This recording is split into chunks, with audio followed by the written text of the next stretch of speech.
বাংলাদেশ স্বাধীনের পরে সবচেয়ে কলঙ্কজনক অধ্যায় যে হত্যাটা হচ্ছে বিডিআর হত্যা। পিলখানা হত্যার মাধ্যমে সেনাবাহিনীর যে সাহসী দেশপ্রেমী চকুর সেনারা ছিল তাদের সকলকে হত্যা করা হয়েছে।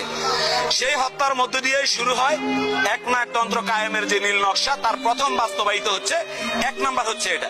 দ্বিতীয়ত আপনারা দেখেন তারা একটা নতুন প্ল্যান করেছে, সেটা হচ্ছে 1971-এর রাজাকারদেরকে তারা চিহ্নিত করবে। রাজাকার চিহ্নিত বলতে গেলে কি, জামায়াতের বড় বড় নেতা যারা আছে তাদেরকে রাজাকার, তারপরে বিএনপি থেকে সালাউদ্দিন কাদের ছিল চট্টগ্রামের, তাকেও রাজাকার।